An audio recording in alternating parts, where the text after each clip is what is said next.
There was a moment here in Australia, when the wind seemed to whisper more than simply breeze. It whispered through towns that were promised things.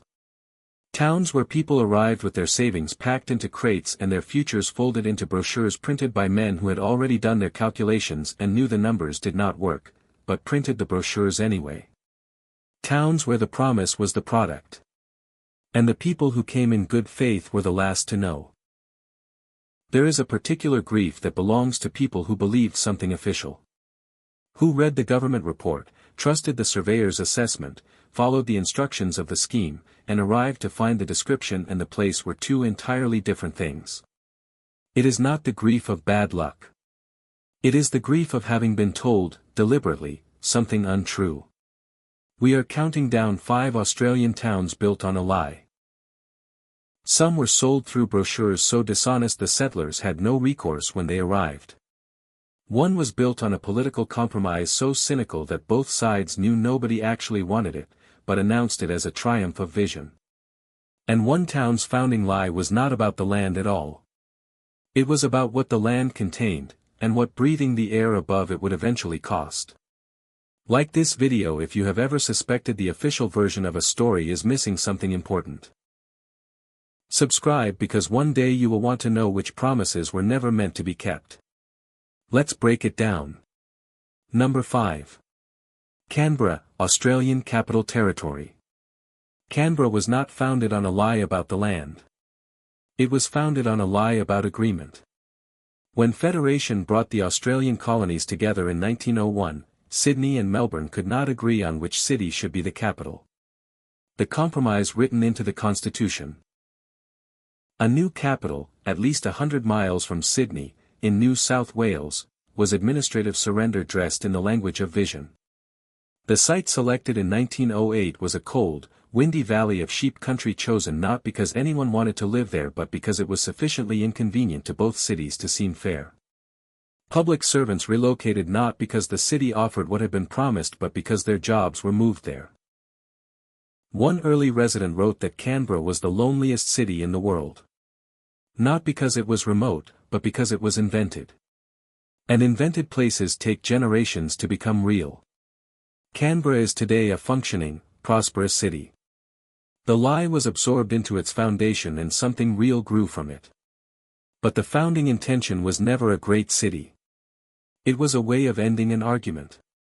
Picture this. It is a winter morning in Canberra. The cold comes down from the ranges without apology. The lake sits at the center of a planned city drawn before anyone walked the ground. The brochure said this was the future. The future, as it turns out, is simply what happens after a compromise nobody wanted is made real by enough people choosing to live with it.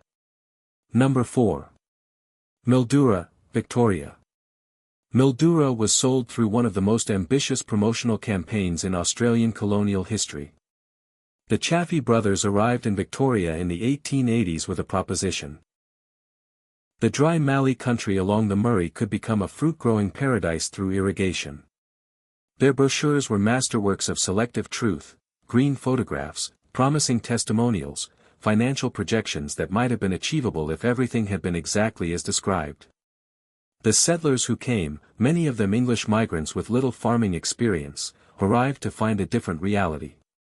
Soil in parts of the scheme was poorly drained. Salt rose as irrigation water moved through the ground. Crops required expertise the promotional material had not mentioned. The company collapsed in 1895. Settlers who had committed their savings found themselves holding land that required more knowledge and capital than any brochure had prepared them for. One settler's letter from 1896 survives. We were shown photographs of what this country produces and told that the system does it. Nobody told us that the system requires you to already know what you are doing. Mildura recovered and is today a significant regional center. But its founding is the story of people sold a dream, that land could be engineered into submission, who paid for the gap between the dream and the engineering with their savings and sometimes their futures. Picture this. It is an evening along the Murray. The river moves with the permanence of something older than every decision made beside it. The brochures were not wrong about the river. They were wrong about everything the river alone cannot fix. Number 3. Ravenswood, Queensland. Ravenswood was built on gold. Which is to say it was built on the particular lie that gold tells, that the ground beneath you contains enough of it to justify everything you are about to invest. In the 1860s, gold was discovered in the hills between Charters Towers and Townsville. The rush was real and the gold was real and the town that grew was, for a time, genuinely prosperous. The lie was the one gold rushes always tell, that the good years are the permanent condition. At peak, Ravenswood had over 4,000 residents, 24 hotels, banks, and the infrastructure of a town that expected permanence. The mines produced. The town built in stone, which is what people build when they believe they are staying. The gold thinned. The accessible ore gave way to deeper ore that cost more to extract than it returned. The population that had been 4,000 contracted to hundreds. The hotels closed. The banks withdrew. The stone buildings remained because stone does not follow the gold. What is left is one of the most intact 19th-century gold town streetscapes in Queensland, buildings constructed for permanence in a town that proved temporary, preserved by the very abandonment that ended the promise. One historian wrote that Ravenswood is a town whose architecture outlasted its reason for existing. Picture this. It is a morning in Ravenswood. The stone facades face the empty street. The sky above the North Queensland hills is the color of certainty. Nobody here was promised anything, those people left long ago. What remains is the shape of confidence, built in stone, in a town the promise abandoned. Number 2. The Group Settlement Scheme, Western Australia. Between 1921 and 1930, the Western Australian government recruited thousands of British migrants for what was officially called the Group Settlement Scheme. The premise was clear: migrants would be placed in groups in the forests of the southwest, given tools and a small allowance, and would clear the Jarrah and Carey forest to establish dairy farms. Independence within a few years. The premise was wrong in almost every particular. The forest was some of the densest timber country in Australia. The tools were inadequate. The allowance was insufficient. The soil beneath the forest, once cleared, was in many areas poorly suited to dairy farming. The timeline, a few years to independence, was not a projection based on evidence. It was a number chosen to make the brochure work. Failure rates across the scheme ran above 50%. Families lost everything. Some returned to Britain in debt. One settler wrote home in 1924. They showed us pictures of farms and told us this is what you will make. They did not show us the trees. The towns of Nannup, Pemberton, and Manjimup carry this history, beautiful places in magnificent country, built on the labor of people who were promised something the government knew the land could not deliver before the first brochure was printed. Picture this. It is a morning in the southwest forests. The Carey trees rise higher than seems possible. The light comes through filtered and ancient, indifferent to the schemes made and abandoned beneath it. The farms carved from this country are real. The cost at which they were carved was never in the brochure. Number 1.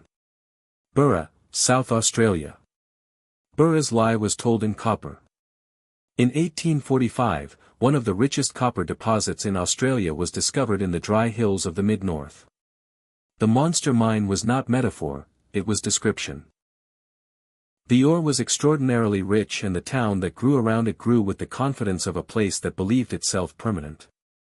By the 1850s Burra had 5,000 residents, larger than early Adelaide, with churches, schools, and a hospital. The Welsh and Cornish miners built stone cottages in the style of the places they had left, which is what people do when they believe they are staying. The copper ran out in 1877. Not thinned, ended. The monster mine reached the limits of what the ground contained. The population that had been 5,000 contracted toward 500. The stone cottages remained. The churches remained. The hospital closed. Burra now is extraordinarily well preserved, because stone lasts and because the population that remained was too small to drive demolition. You walk its streets and walk through the physical record of what 5,000 people built when they believed they were permanent. One local historian wrote, "Burra is a town that told the truth about itself eventually. The copper was real. The town was real. The future built into the stone was the lie, and the stone is still here to prove it." And in that quiet hush, beneath the whispering gums, inside the stone walls built for futures that never arrived, I realized not all shadows hide. Some simply invite us to see. We just counted down 5 Australian towns built on a lie. The promises came from governments, companies, and the ground itself. And the people who came in good faith built real things from false beginnings, stone that lasted, channels that still run, streets that still hold the shape of confidence that was not always earned. If this video showed you something worth seeing, like, subscribe, and share it with someone who needs a different kind of map. We will see you in the next one. This video expresses poetic and reflective storytelling. Historical details are based on publicly available sources. It does not offer travel or relocation advice. What promise have you followed that turned out to be something different? Leave it below.